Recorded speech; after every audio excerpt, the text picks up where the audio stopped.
Il est dit à tort que c'est faux de dire que l'ignorance dans le jugement n'est pas une excuse. Bismillahirrahmanirrahim, walhamdulillahi rabbil alamin.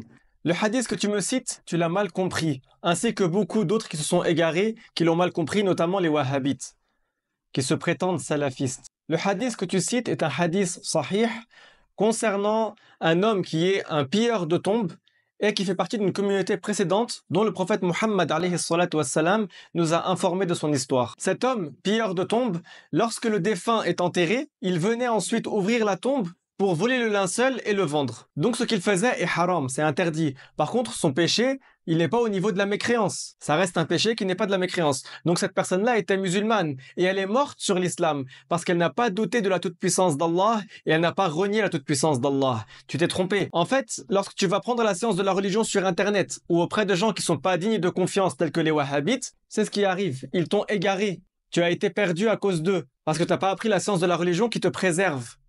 L'ignorance dans le jugement, c'est pas une excuse. Allah dit dans le Coran, ce qui signifie « Ô vous qui avez cru, préservez-vous ainsi que vos familles d'un feu dont le combustible est de jantes et de pierres. » Et la préservation du feu de l'enfer, elle se fait par l'apprentissage de la science de la religion. Le prophète Muhammad, alayhi salatu wassalam, a été envoyé pour appeler les gens à l'islam, à adorer Allah seul, l'unique, sans rien lui associer. Alors comment une personne pourrait prétendre que celui qui est ignorant et celui qui a appris la science sont pareils? Allah dit dans le Coran, قُلْ هَلْ يَسْتَوِي الَّذِينَ يَعْلَمُونَ وَالَّذِينَ لَا يَعْلَمُونَ, ce qui signifie en français que ceux qui savent et ceux qui ne savent pas ne sont pas égaux. Si l'ignorance du jugement était une excuse, alors celui qui doute de la toute-puissance d'Allah ira pas en enfer. Celui qui doute de l'existence d'Allah, il n'ira pas en enfer. Celui qui dit que Allah n'existe pas parce que soi-disant il est ignorant, il n'ira pas en enfer.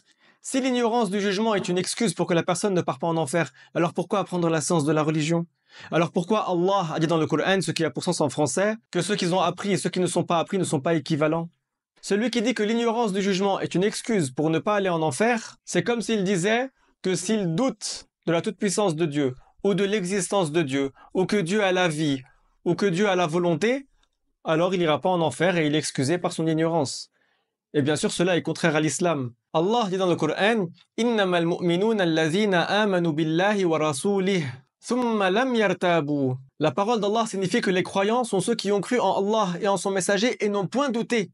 Donc celui qui doute de la toute-puissance d'Allah ou de l'existence d'Allah ou de la volonté d'Allah ou de la vie d'Allah, il n'est pas musulman. Donc bien sûr, celui qui les rejette également, il n'est pas musulman. Allah dit dans le Coran, Innal ladhina kafaru wa saddu an sabilillah thumma matu wa hum kuffar falan yaghfir Allahu lahum. On comprend de ce verset que ceux qui sont morts sur la mécréance, Allah ne leur pardonne pas. Aussi Allah dit dans le Coran, Innal ladhina kafaru wa matu wa hum kuffar ulaika alayhim la'natullah. Ce qui signifie en français, ceux qui ont mécru et sont morts mécréants, sur eux est la malédiction d'Allah. Allah n'a pas dit sur eux est la miséricorde d'Allah. Allah ne fait pas miséricorde à celui qui est mort mécréant. La miséricorde d'Allah dans ce bas monde, elle concerne les musulmans et les mécréants. Dans l'au-delà, elle concerne uniquement les musulmans. Puisque Allah ne pardonne pas aux mécréants. Allah dit dans le Coran, Inna Allah la yaghfiru an yushraka bih. Cela signifie qu'Allah ne pardonne pas le péché de l'association et il pardonne ce qui est en deçà à qui il veut. Et l'association fait partie de la mécréance et Allah ne pardonne pas la mécréance. Le hadith que tu m'as cité, je vais te le réciter en arabe.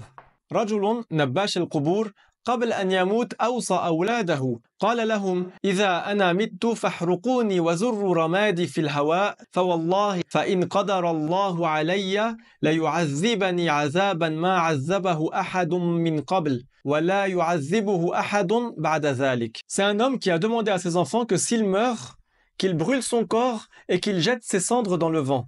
Cette personne-là avait peur du châtiment d'Allah en raison du péché qu'il faisait. Alors que ce n'est pas de la mécréance, je reprécise. Allah l'a ressuscité. Et un ange a demandé par ordre d'Allah ce qui a pour sens « Pourquoi tu as fait ça ?» Et cet homme a répondu ce qui a pour sens « Par ta crainte, ô Allah ». Donc cette personne a fait cela par raison de la crainte du châtiment d'Allah en raison du péché qu'il faisait. Puis il est rapporté dans le hadith également qu'Allah lui a pardonné pour son péché. Donc certes, son péché c'est pas de la mécréance. S'il était mécréant, Dieu ne lui pardonnerait pas. Sa parole, فَوَاللَّهِ لَإِنْ قَدَرَ اللَّهُ عَلَيَّ, ne signifie pas un doute par rapport à la toute-puissance d'Allah. Le mot qadara vient aussi dans le sens de ضيق. Donc c'est comme s'il disait إِذَا شَاءَ اللَّهَ أَنْ أَكُونَ مِنَ الْمُدِيقِينَ عَلَيْهِمْ سَيَكُونُ عَذَابِ شَدِيدٌ. Ce qui signifie en français, c'est comme s'il disait si Dieu veut que je sois parmi ceux qui sont châtiés, alors mon châtiment sera sévère. Et il y a une autre version du hadith dans lequel il dit لَإِنْ قَدَّرَ اللَّهُ عَلَيَّ لَيُعَذِّبْنِي.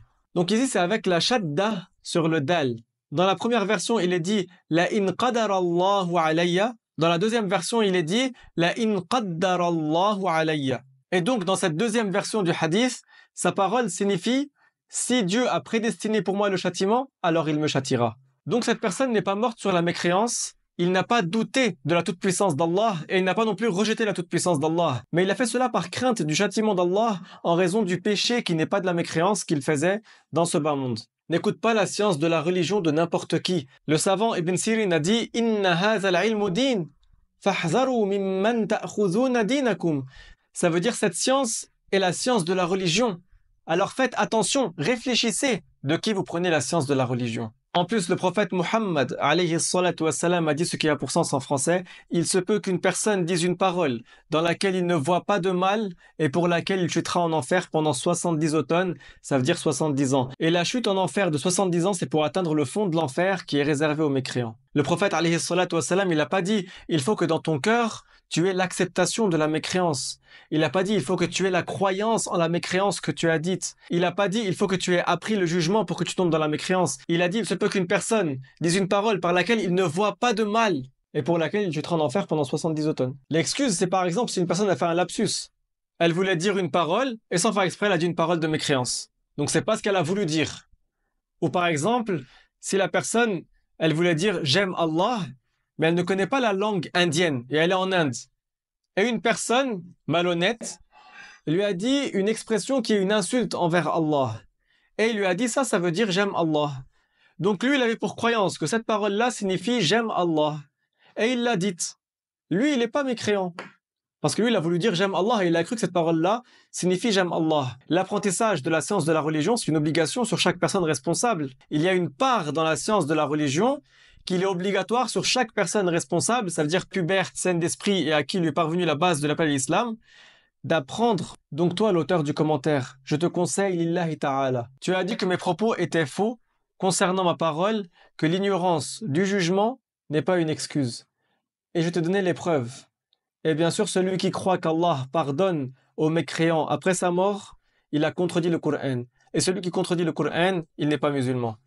Et pour revenir à l'islam, tu dois dire immédiatement les deux témoignages. Il n'est de Dieu que Dieu et Muhammad est le messager de Dieu. Ou en arabe, La ilaha illallah Muhammad Rasulullah. Walhamdulillahi Rabbil Alamin wassalatu wassalam ala Rasulillah.